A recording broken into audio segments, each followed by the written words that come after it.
Today we have Dr. Reginald O'Rourke here.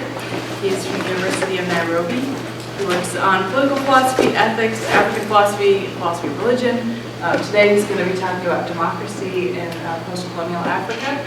And I want to also thank Rainer Ebert, who pulled together this whole event and also got the political science department involved, so thanks to them too. Let's welcome our speaker.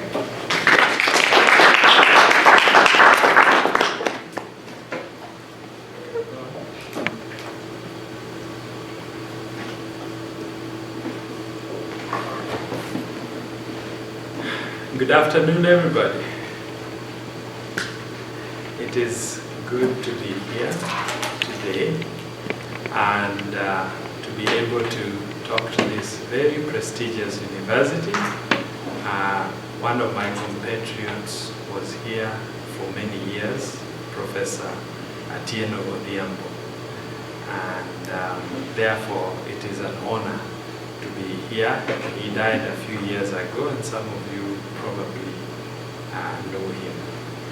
Now today I'd like to talk about a model of democracy for post-colonial African states. And I'd like to start by giving you an outline of what I would like to look at. I'll start with some kind of introduction. And then I'll talk about the inadequacy of liberal democracy in the African context. And then I'll talk about the need to recognize ethnic identities and interests in Africa. And then I'll give a survey of the search for an African model of democracy. I'll then be more specific in the fifth section, giving outlines of an African model of democracy, and finally the conclusion. I would like to thank specifically Rainer Ebert for his efforts, together with Sophie Horowitz, for all the work that they have done towards this lecture. They have done a lot. They are very humble about it, but really this is their project and I'm most grateful to them. Now, let us go straight away to our introduction. Now, while liberal democracy is often considered to be a panacea for Africa's political instability, it is actually one of the main causes of this instability, being alien to Africa, having arisen out of the peculiar social, economic, and political developments in Western Europe.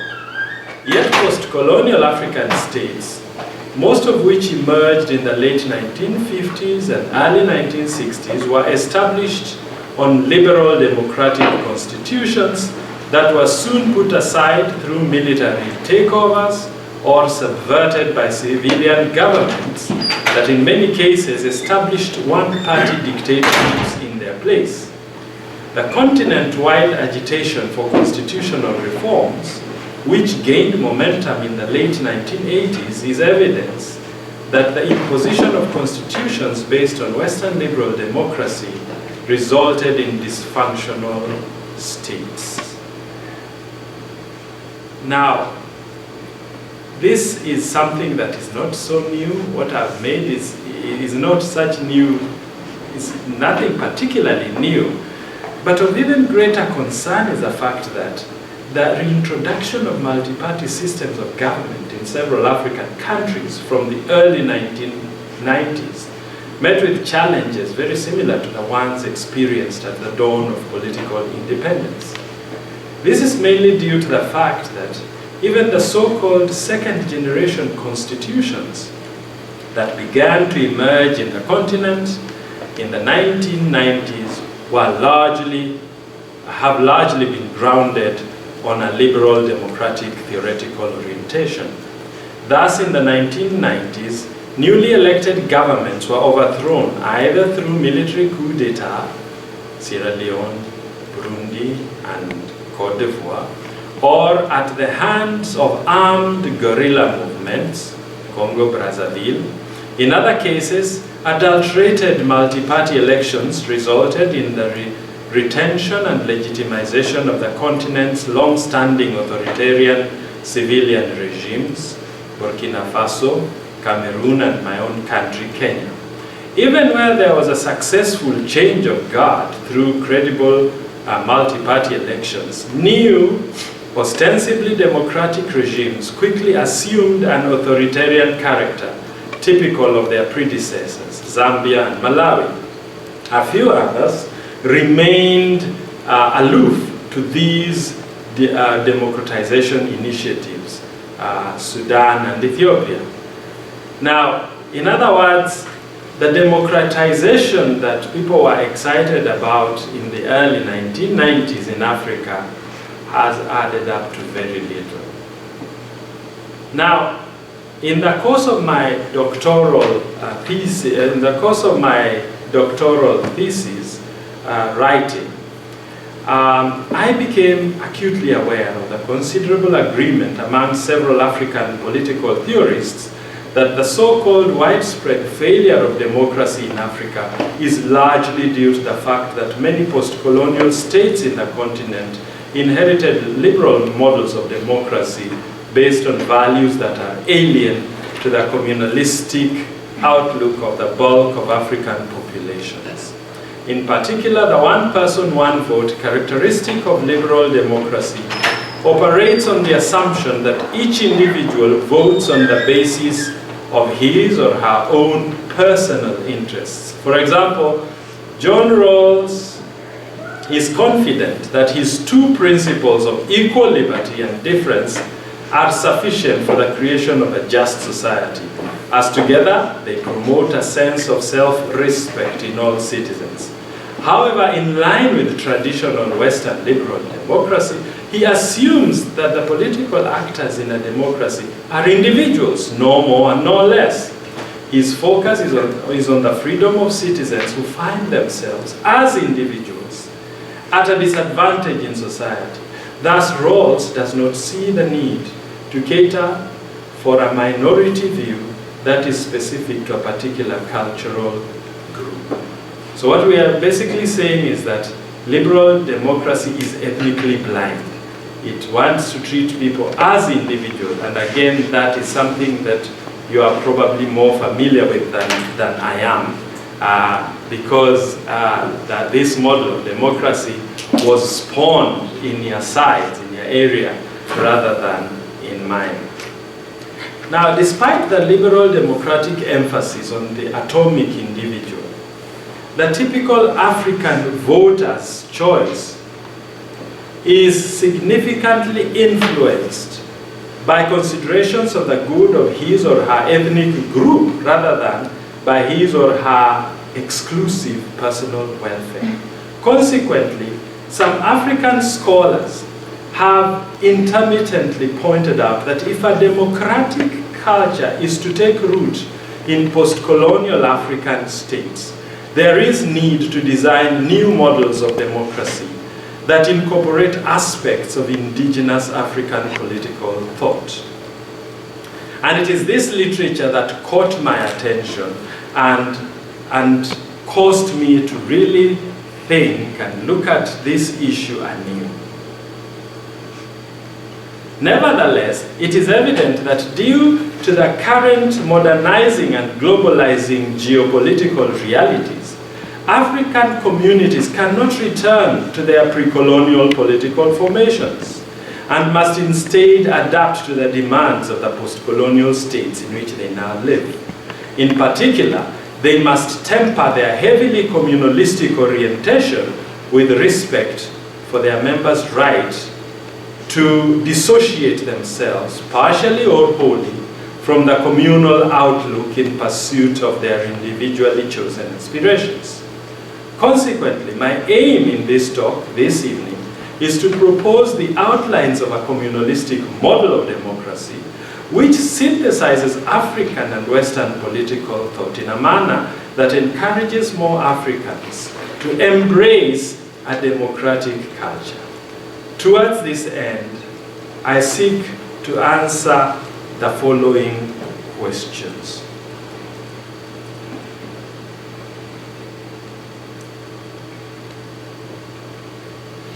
I will be asking and seeking to answer the following questions. Number one, how could the values underpinning the indigenous governance systems of various African ethnic groups be utilized to design a model of democracy that facilitates greater ownership and participation by members of all ethnic groups in a post-colonial African state, thereby enhancing a democratic culture in its citizenry? And second, what values underpinning traditional Western liberal democratic theory can enhance the model of democracy referred to in the first question? So basically these are our two questions this evening, and I propose to go through my talk in a reasonably short time so that we can engage in a lot of discussion. Now, I'd like to focus for a while now on Western liberal democracy. Now, we are aware that this model of democracy is very, very strong on individual rights. And it sees human rights as the rights of the individual. But what I want to emphasize this evening, and I hope you will be patient with me, those of you who are enthusiasts of liberal democracy, is that liberal democracy is just one perspective among many. It is not the embodiment of democracy, but only one expression of it. And when the West seeks to impose it on the whole of the world, it actually engages in violence. It is not physical violence sometimes, but it violates the right to freedom of association when people in Africa are told, forget about your ethnic loyalties, just embrace democracy. And the talk is that tribalism, open quotes, close quotes, open inverted commas, close inverted commas, is the biggest problem in the democratization process in Africa. I will be seeking to convince you that that is not so. I will be seeking to convince you that it is the mismanagement of ethnic sentiment that has caused so much instability in the continent. Now, what is even more crucial is that Western liberal democracy, apart from the fact that it is only one perspective, it is in crisis even in the West, as I understand it.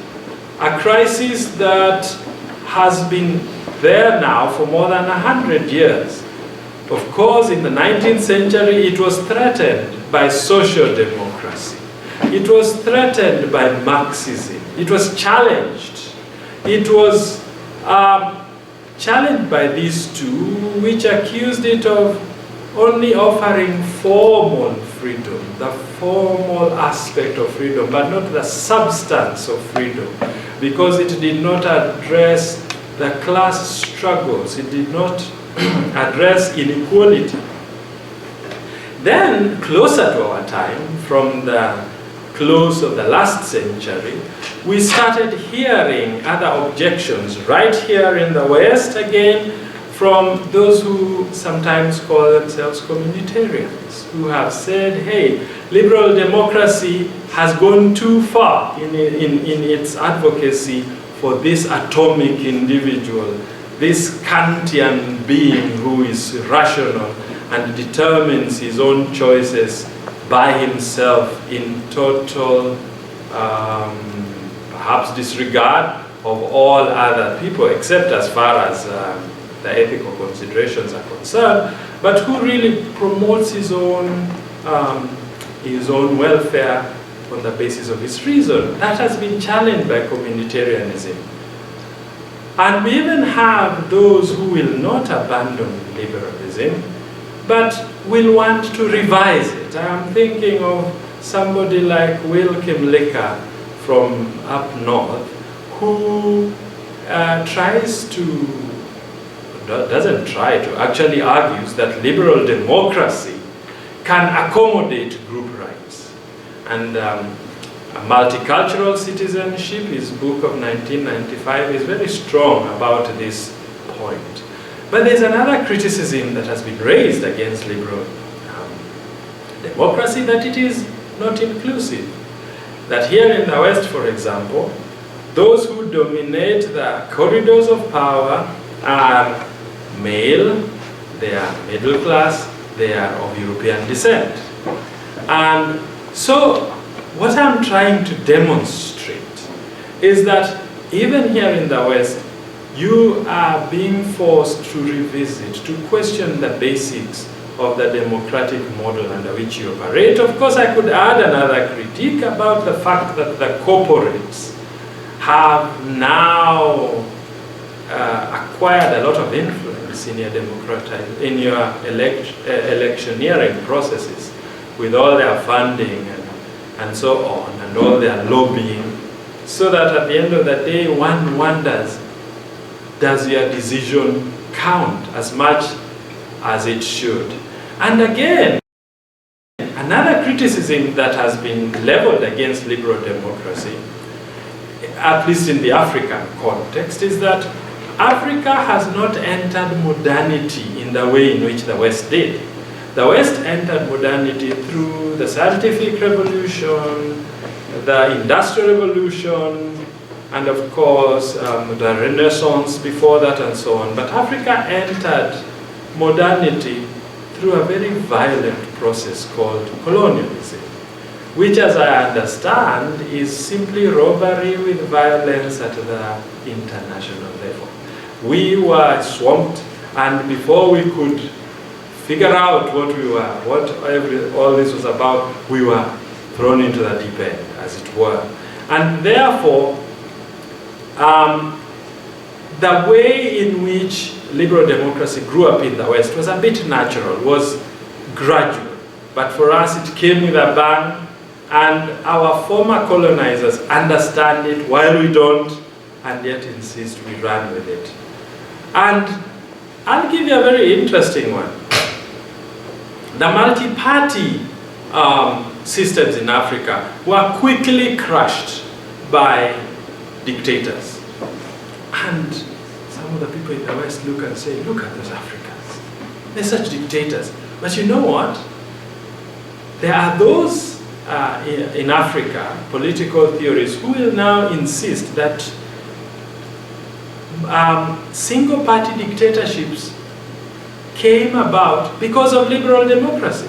Because, for example, the British system first passed the poll, the idea that whoever has more votes, even by a small, even by a very small margin, takes over the reins of power.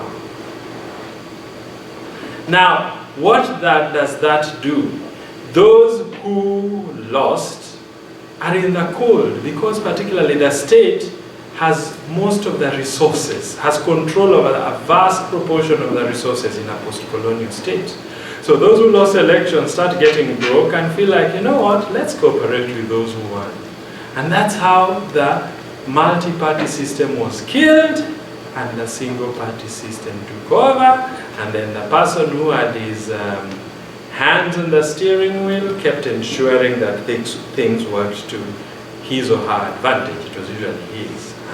So what we are saying is liberal democracy is even to blame for the single-party dictatorships that arose in Africa. In short, liberal democracy is not good for Africa. This is not a universal critique of liberal democracy. It is a critique of liberal democracy in the African context. And we have a scholar whom we greatly admire, a lot of us in Africa. He died long ago now, but we still admire him a lot. You may know him, you probably do, Frantz Fanon. And in his book, The Wretched of the Earth, he was urging Africans to think afresh about how they want their new states to be. And this is what he said. If we want to turn Africa into a new Europe, then let us leave the destiny of our countries to Europeans. They will know how to do it better than the most gifted among us. But if we want humanity to advance a step further, if we want to bring it up to a different level than that which Europe has shown it, then we must invent and we must make discoveries. That quotation inspires me to dare to think about an alternative model of democracy for post-colonial African states. So, I would like to talk very briefly about the search for an African model.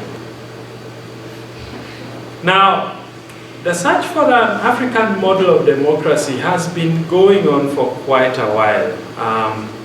We have had, for example, African socialism very soon after political independence, with people like Nkrumah and Nyerere, who told us, we will take the communalistic outlook of our people before the advent of colonialism, and we will use it to design a model of governance that can strike resonance with our people and can catalyze the process of all-round development.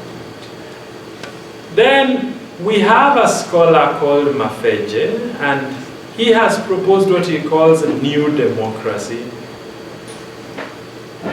And in this new democracy model of his, he talks about three components. The model, the sovereignty of the people will be very important. Social justice, that will ensure that people don't just have formal justice, formal rights, as in liberal democracy, but that their lives will actually be changed and there will be some kind of fairness in the distribution of what's available. And of course, and the third thing was about secured livelihood. It's very related to the second component, where he's saying people's lives should be secure in these African polities, whether they own property or not. I would think he's talking about some kind of social protection. But there are others who have suggested yet other models, so to speak. Like there are those who talk about going into our traditions, looking at our traditions, and taking from there certain elements that can enrich our contemporary democracies. In particular, I can think of one scholar called Wamala, who was really advocating for the monarchy. The monarchy, as was in the Baganda Kingdom. In the Baganda Kingdom in Uganda, there was a king. Now, it is very interesting that we have noticed that whenever democratization is spoken about in Africa, Africans are told, oh, forget about all your past and just embrace democracy. But when we look at Europe, that's not what they're doing. Look at the United Kingdom, for example. Is their democracy purely modern? No, they have the monarchy, they have royalty. And the royalty actually, I'm told, spends a lot of their taxes, and they are happy to have royalty spend their taxes. So much that when a new royalty is born, they are so excited. One more tax guzzler has come and we are happy. And yet nobody questions that Britain is a democracy, despite them having royalty. Royalty comes from what? The feudal days of yore, you know? But it is there in Britain today. And people are thrilled and people have dreams, and if any of them would be greeted by the Queen with her gloves, she would not wash her hands lest the little royalty she touched is washed away, you know? And we are amazed that that can go on in Europe and nobody raises an objection. But when we talk about royalty in Africa, we forget about those traditional systems. We think there are double standards here. Now, there is another group of people proposing consensual democracy, where we abandon the majoritarian approach and we try to build consensus. We try to build agreement instead. One of the very famous African philosophers is Kwasi Wiredu. He's worked in this country for a long time, and he is one of the main advocates of consensual democracy. But then we have the same Wiredu advocating a no-party system. That goes hand in hand with consensual democracy, because he's saying parties institutionalize divergence of opinion.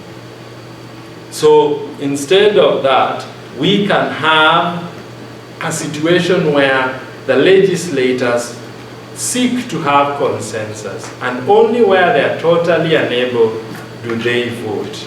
But this no-party system has also been advocated by Yoweri Museveni of Uganda, and he will say he was very interested in democracy, but the way he has handled Ugandan elections makes us think otherwise. But in short, what I'm doing is to just give you a survey of some of the ideas that have been floated around as people are looking for an alternative model of democracy.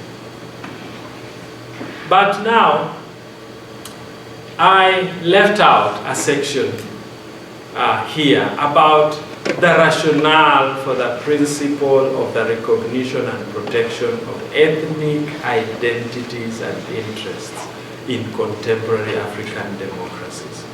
What I am basically saying, and this is fundamental to being able to appreciate the model I'll be proposing, is that in Africa, people are very loyal to their ethnic groups. Now, that has been considered by many political theorists to be a problem. And as for me, I am saying that has never been a problem. The problem has been to try and operate as though that is not the case. If we operated with the fact of ethnic loyalty in mind, and if we undertook social engineering that factors it, there would have been no real problem. Let me give you an example. In many African countries, you get somebody winning political power, and then he starts to give all the plum jobs to people from his ethnic group. And when you ask him, why are you giving all the plum jobs to people from your ethnic group? He says, they belong to this nation. And they are qualified. So stop thinking about them as belonging to this ethnic group or the other. So there is double-speak, or there is, well, duplicity, maybe the word. On the one hand, he says, we all belong to this, quote, nation, close quotes, because our countries are not even nations anymore. They are multinational states. But this talk about nationhood is another problem from liberal democracy in tradition. So he'll tell you, don't ask about their ethnicity. They all belong to this country. But you wonder, okay, so they all belong to this country, but so do people from other ethnic groups. And we are basically saying that what we need is to say we belong to different ethnic groups. Can we find a formula for sharing what's available instead of pretending that we are a homogeneous polity when we are not? That really is at the heart of what I am advocating for. And there is a quotation from a famous African theorist who has addressed this. His name is Claude Ake. I believe he's from Nigeria. And this is what he says. Ethnicity supposedly epitomizes backwardness and constrains the development of Africa. This presupposition is misleading, however, for it is development rather than the people and their culture which has to be problematized. Development has to begin by taking people and their culture as they are, not as they might be, and proceeding from there to define the problems and strategies for development. Otherwise, the problematic of development becomes a tautology. The people are not and cannot be a problem just by being what they are, even if part of what they are is ethnic consciousness. Our treatment of ethnicity and ethnic consciousness reflects this tendency to problematize the people and their culture, an error that continues to push Africa deeper into confusion. The point, of course, is not to romanticize the past and be captive to it, but to recognize what is on the ground and strive to engineer a more efficient, less traumatic, and less self-destructive social transformation. So basically, that is where I'm coming from.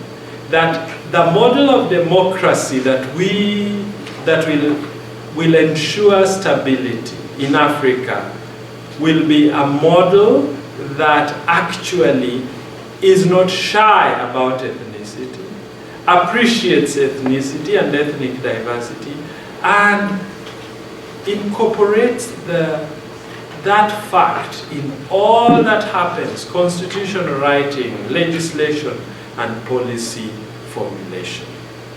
With that stated, we are ready to look at the outlines of my model.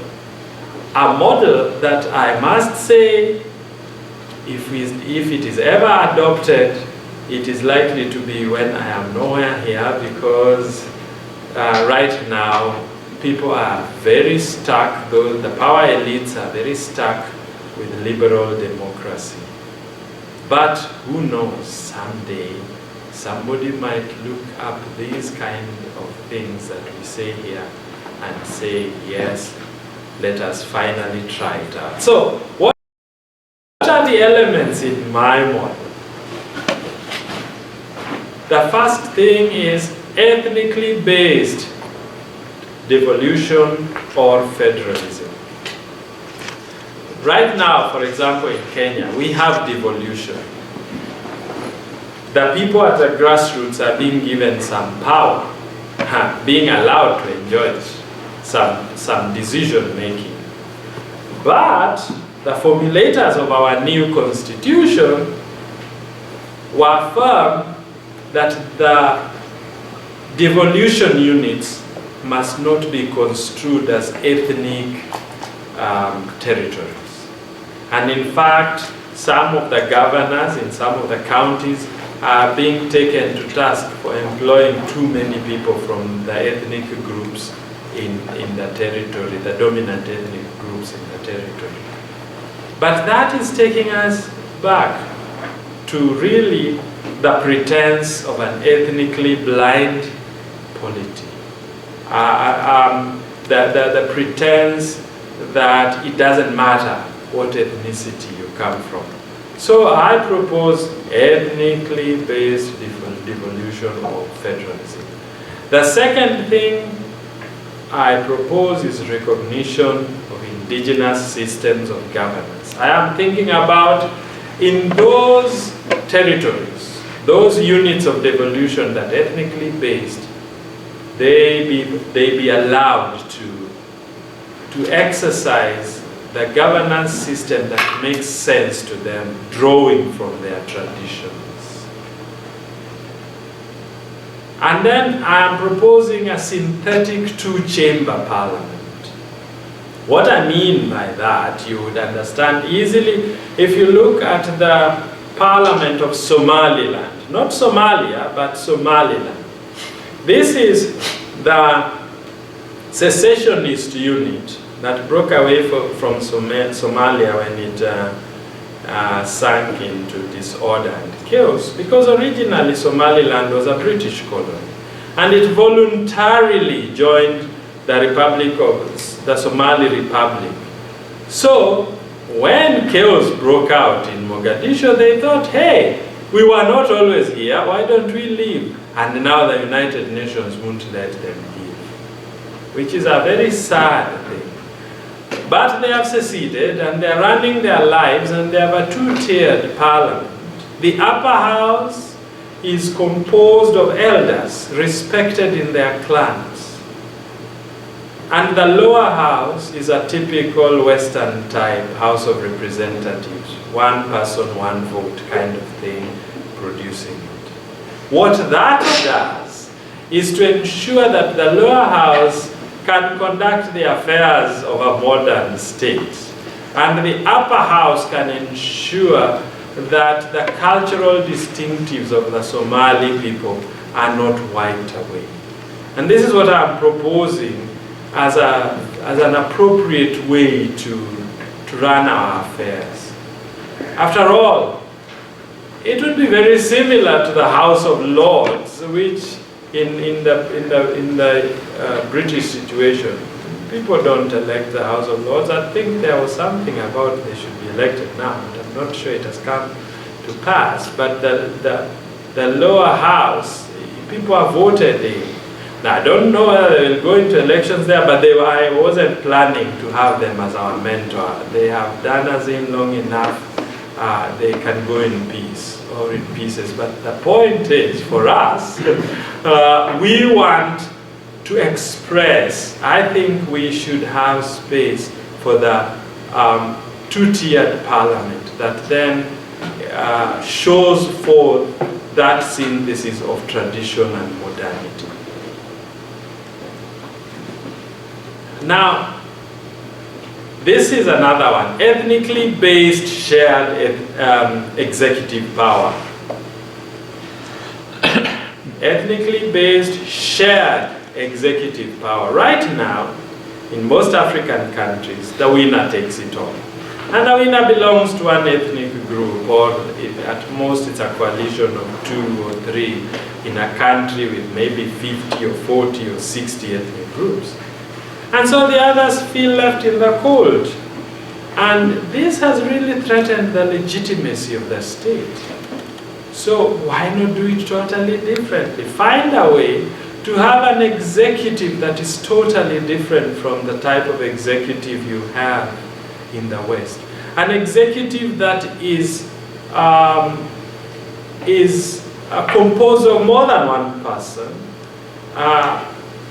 people from different ethnicities, and who therefore represent the interests of the different ethnic groups.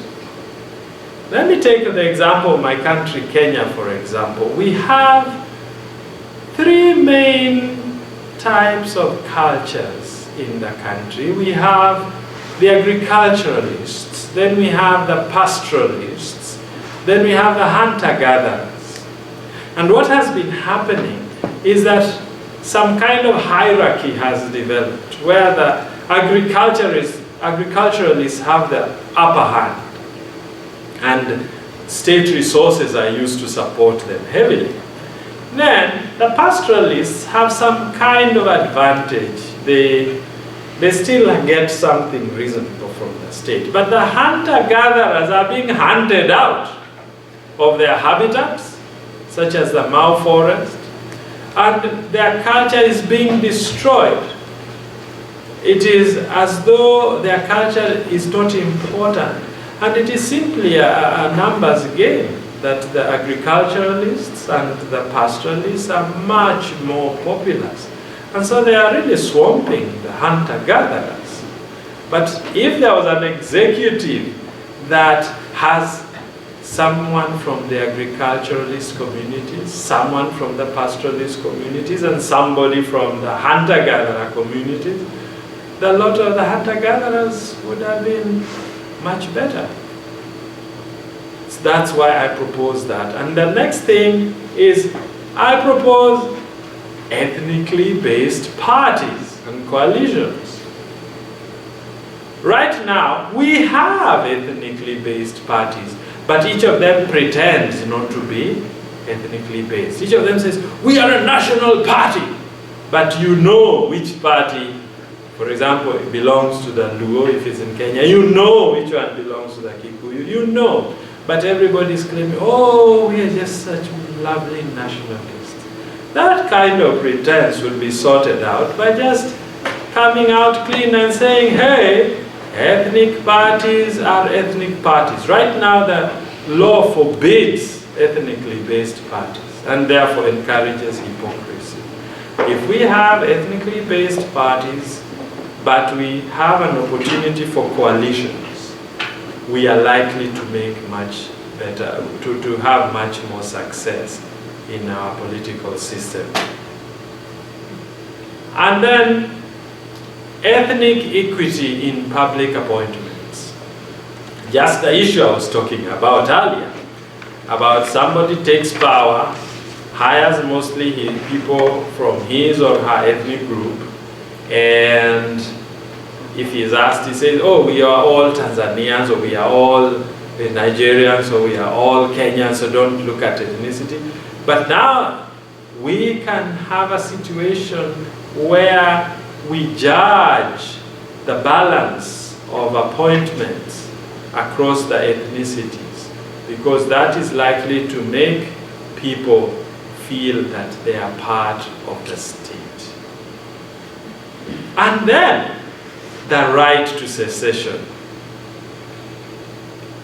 You see, liberal democracy, for one, has always been averse to secession. I mean, you know how there was the Civil War here. I learned about that in 1978, long ago when I was in junior high, how there was such fighting here because one part wanted to secede. And I'm not saying that I support, I wasn't there, and it is not quite where I come from, so I'm not taking sides in that one. But I'm saying in the African context, secession should be a constitutional right. Only that it shouldn't be made too easy to execute. The reason is, if it is there, it will motivate those in power to treat everybody well so that nobody can invoke it. But if they know that there is no provision for secession at all, then they are not encouraged to behave. And finally, liberal bills of rights. This is where the Western tradition becomes extremely handy. As I advocate the recognition of ethnic identity, I am acutely aware that ethnic communities can be great bullies, trying to force their members to only behave as the community dictates. And that is not to be tolerated. For example, if you have an ethnic group that insists on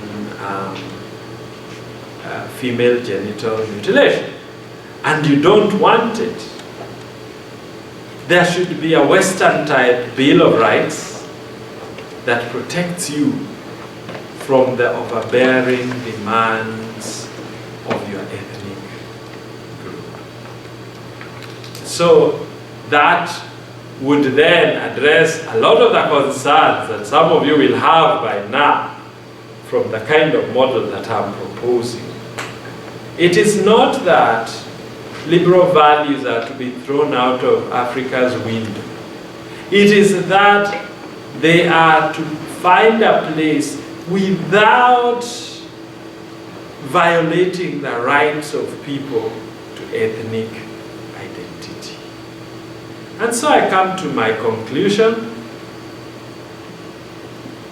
Now, while there is much talk about the failure of democracy in Africa, I submit that democracy has not failed in the continent. Instead, what has repeatedly failed in Africa is liberal democracy. And this failure has been due to the imposition of this alien model onto post-colonial African polities without any regard for the distinctively communalistic and ethnically conscious political outlook of African people. It is therefore high time that African and Africanist political theorists got to work to utilize the rich indigenous African political heritage to develop a model of democracy that is in harmony with the totality of the African worldview. We will never manage to wish away the fact that when ethnic consciousness is ignored or castigated in the name of nation building, resentment develops among those who value their ethnic identities. In this regard, there is a scholar called Nara, and his quotation is right there, and it says, "People invariably retain an attachment to their own ethnic group and the community in which they were brought up. There is an interdependence between the individual and collective processes of identity formation. Thus, individuals expect to recognize themselves in public institutions. They expect some consistency between their private identities and the symbolic contents upheld by public authorities, embedded in the social institutions and celebrated in public events. Otherwise, individuals feel like social strangers. They feel that the society is not their society." Thank you very much.